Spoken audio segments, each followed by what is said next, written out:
Mano, já fazem 5 anos que eu postei vídeo nesse canal. Meu Deus. Eu esqueci desse canal, eu deixei o vídeo. Legal que há 5 anos atrás eu era mó animado pra tipo, vou entrar em eventos de anime, vou gravar, mesmo que sejam eventos bem pequenos e tal. Eu gostava disso, mas eu não tenho nem tempo nem dinheiro pra fazer isso hoje da mesma forma que eu fazia antes, mas ok. Eu continuo gostando muito de evento. Rasping Hotel. Cara, eu acho impressionante todo o sucesso, toda a história que gerou em torno, toda a criação de fandom louca que fez em Rasping Hotel, mas o povo, cara, Rasping Hotel é a prova de que o povo não entende o mercado de animação, mano. É impressionante, é por isso que vamos falar sobre isso hoje. Rasping Hotel é uma história que fala sobre a Charlie, que é basicamente a princesa do Tinhoso, vamos falar assim, porque eu vou tentar fazer pro YouTube não me cansei.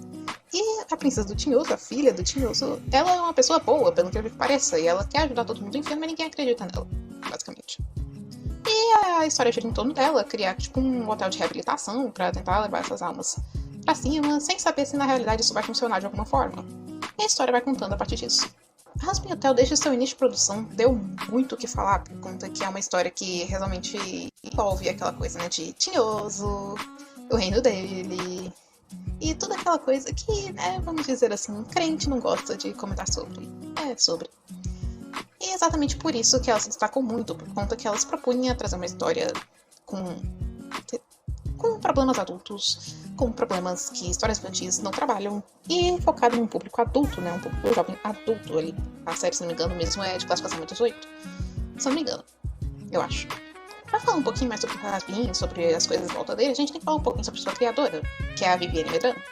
Se você é uma pessoa que gostava muito de ver animações no YouTube, provavelmente você já sabe a história da Viviane Medrano, mas pra quem não sabe, ela é uma youtuber que basicamente sempre fez animações, fez muito conteúdo, e ela se destacou exatamente pela sua crítica ferrenha ao fanatismo religioso e a hipocrisia em volta disso. Então, desde muito jovem, ela fez muitas animações, muitos conteúdos, speed paints, etc. Exatamente com um estilo bem mais cartunesco, deformado, aquele cartoon bem cartunesco mesmo, sabe, caricato. Que era um estilo muito próprio dela, inclusive meus desenhos, quando eu era pequena, eu via muito, e eu tenho inspirações dela também. Curtas falando sobre o filho do Tinhoso, curtas falando sobre da Yang, da Kesha, um vídeo animado da Yang que estourou de uma vez, foi um boom há anos atrás.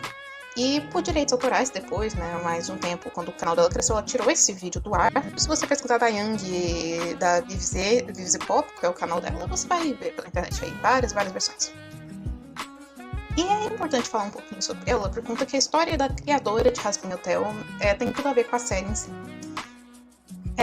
Depois que ela cresceu um pouco, a Viviane Medrano, ela fez uma equipe, né, uma empresa dela mesmo, chamada Spying Horse, que é essa empresa, né, que basicamente cria as coisinhas dela e cria outras coisas. Muitas pessoas não sabem, mas Rasping Hotel começou com a história ali caminhando em HQs, né, em histórias em quadrinhos, que a Viviane fazia, e speed paints que ela colocava no seu canal. Então, vários personagens que entraram, que não entraram na versão final, que mudaram bastante, ela já fazia speed paints nisso há anos e anos atrás, há mais de 5 anos atrás, ela já fazia conteúdo sobre esses personagens. Então, Rasping Hotel foi um projeto basicamente de vida dela, um projeto que ela trabalhou durante muitos e muitos anos para que fosse possível, para viabilizar a coisa, e exatamente assim que ela fez um piloto animado. Ela fez um piloto animado foi foda. Esse piloto animado, né, sobre Rasping Hotel, colocou no YouTube e estourou de vez, exatamente por trazer muito essa crítica ao fanatismo religioso, é uma sátira muito forte à igreja, principalmente a igreja americana.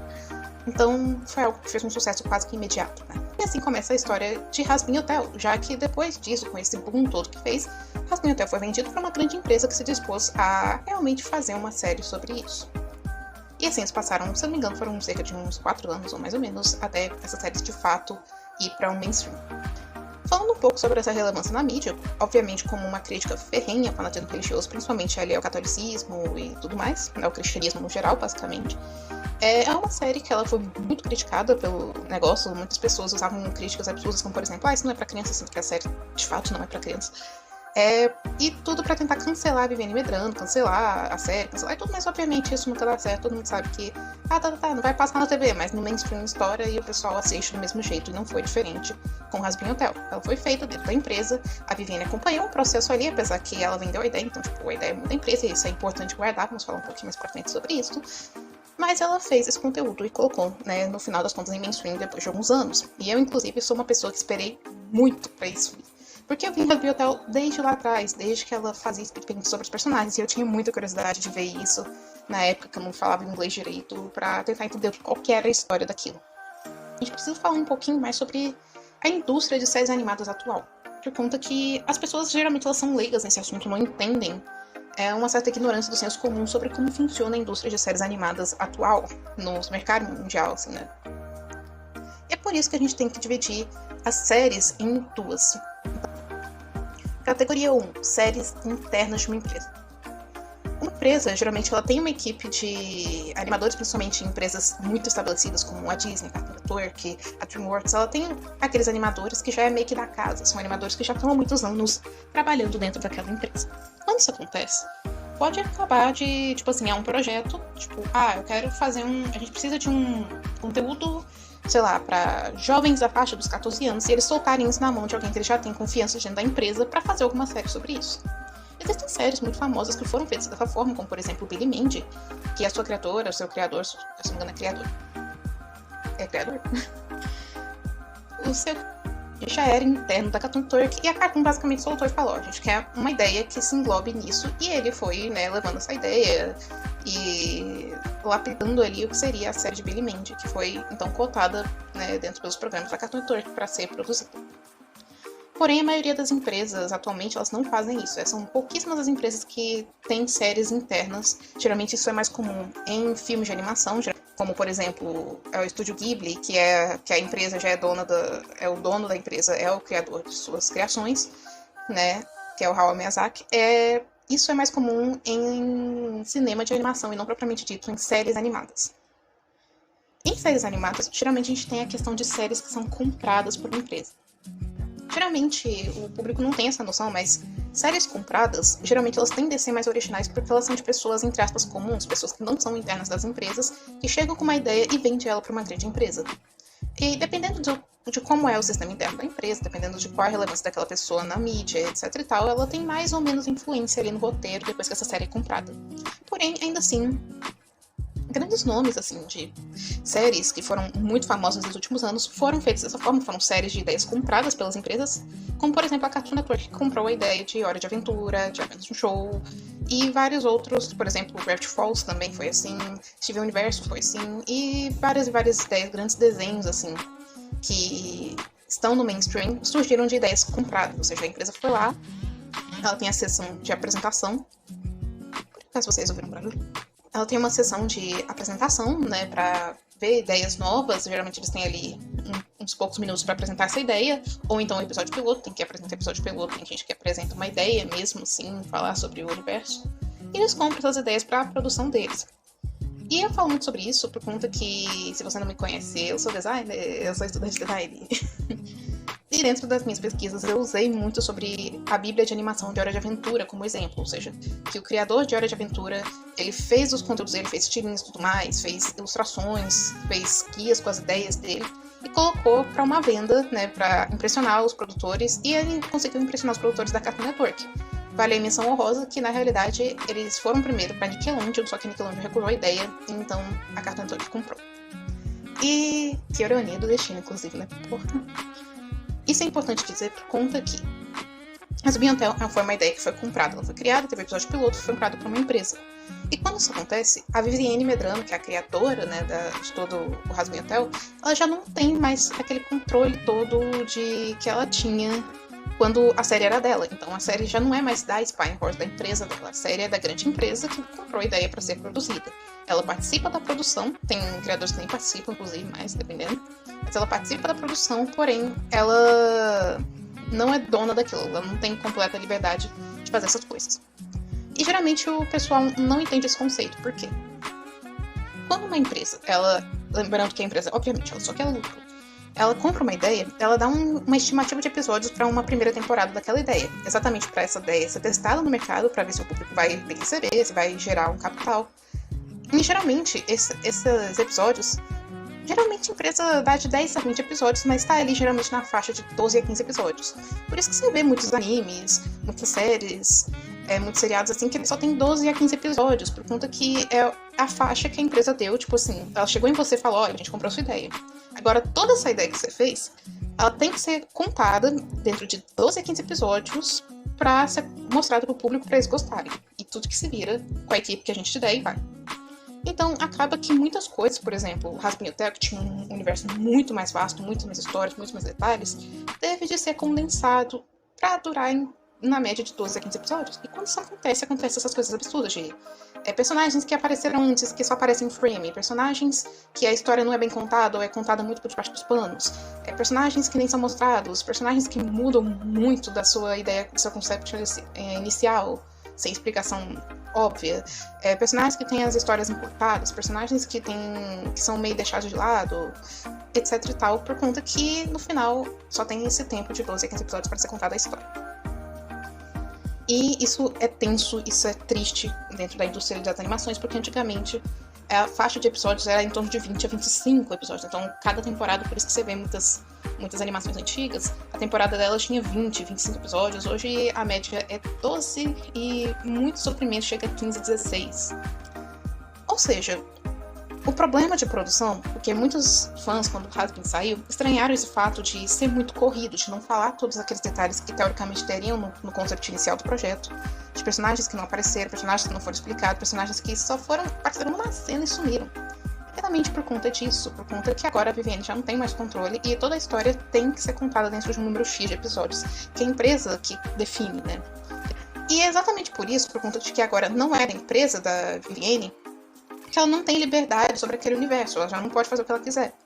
E é exatamente por isso que eu amei o que essa guria fez. Porque, pensa comigo, ela olhou, foi provavelmente um grande debate financeiro, assim, né, pra vender essa ideia, né, que já era uma ideia que tava no hype, assim, da galera. E ela pegou e falou, ok, mas eu vou fazer uma outra série canônica pra mim, que vai ser da minha empresa, não vai ser de vocês. Que sim, essa Helluva Boss. Helluva Boss, pra quem não conhece, é uma série que ela é canônica, ela é do mesmo universo de Rasputin Hotel, mas ela traz uma ideia diferente. Em vez de trazer a princesa do Capetinho, do Tinhoso, etc e tal, ela vai trazer um grupo de, basicamente, pessoas mercenárias que vão matar, sei lá, que posso dizer isso sem o YouTube me cancelar. Eles vão, né, dar vidas em troca de alguma coisa, de dinheiro, de relevância, enfim. E vai contar a história desse povo e os traumas de cada um, etc e tal. Porém, ela se passa no mesmo universo que Rasputin Hotel. Mas mesmo que se passe, acaba que é exatamente por tudo que eu falei antes que é muito difícil acontecer um crossover entre ambos. Porque apesar de ser canônico, apesar de usar a mesma base do mesmo universo, Helluva Boss ainda continua muito mais no controle da Vivienne Medrano, da sua criadora original, do que Rasputin Hotel, que foi vendido por uma empresa. E as pessoas não têm noção disso. As pessoas ficam tipo, nossa, mas passando no mesmo universo, passando no mesmo tempo, por que eles não se encontram? Por que não tem tantas menções de um personagem da outra série? Não é do mesmo criador? Não é. Mas por conta dessa particularidade que um já não tá mais no controle do seu criador, é difícil. É uma questão muito mais de debate entre empresas, né? Que seria a empresa da Vivienne Medrano, que é a Spine Horse, e a empresa que comprou a Rasputin Hotel, para fazer um crossover entre ambos. E aí envolve questões financeiras, envolve acordos, etc e tal. Então é muito mais inviável, é muito mais improvável ter um crossover entre Rasputin Hotel e Helluva Boss de uma forma tão escrachada. Exatamente por conta que depende muito desse diálogo entre empresas. E é exatamente por isso que Helluva Boss conserva muito mais da essência do que seria o Rasputin Hotel original, que é aquela coisa mais sádica, aquela coisa mais satírica, mais violenta, que Rasputin Hotel tem, mas é muito mais por debaixo do pano, por conta que a empresa, né, obviamente a empresa que comprou, ela ia querer um mínimo de falatório ensinando pra ela possível e mais dinheiro pra ela. Então ela utilizou a ideia o quanto ela pôde, ela amenizou vários pontos sérios de Rasputin Hotel, que falava sobre, né, assuntos pesados, e passou, né, a fazer Rasputin Hotel como hoje a gente vê, né, no mainstream. Enquanto que Helluva Boss, apesar que também sofre essas certas pressões, ele ainda mantém mais essa coisa do satírico, essa coisa, né, de apresentar assuntos pesados, por conta que ele é mais próximo da sua criadora.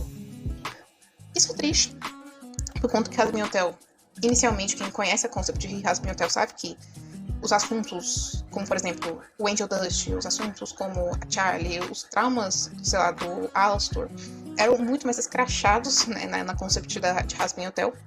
Eles falaram falar de uma forma muito mais crua, muito mais satírica, muito mais violenta. E essa violência já não aparece mais no resultado final, exatamente por conta dessa divergência. Nossa, cara, mas é assim que a indústria de animação... É essa tristeza, por isso que você vê tantas tretas, né, envolvendo criadores de conteúdo, animadores, criadores de séries, e aí sai de uma empresa porque a empresa não deixou terminar a temporada como queria, porque mudou demais o roteiro. Exatamente essas brigas nesse sentido. Mas acho que é sobre isso. Muito obrigada a todos que estão assistindo isso daqui.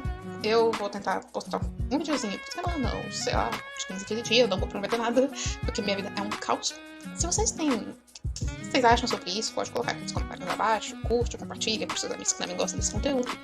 Eu vou tentar falar sobre animações, eu gosto muito de animações, eu sou estudante de design, design gráfico, inclusive, e animadora, então por isso que esse, inclusive, é o Thunderview 2, por conta que eu tenho o Thunderview 1, que é meu canal que eu deixo algumas animaçõezinhas bestas que eu faço. Se vocês quiserem ir lá conferir também, eu vou deixar um link aqui na descrição, pra vocês poderem ir pro primeiro canal. E, bem, eu espero pelo comentário de vocês, eu sempre leio comentários, eu gosto de ler sobre. Obrigada, gente.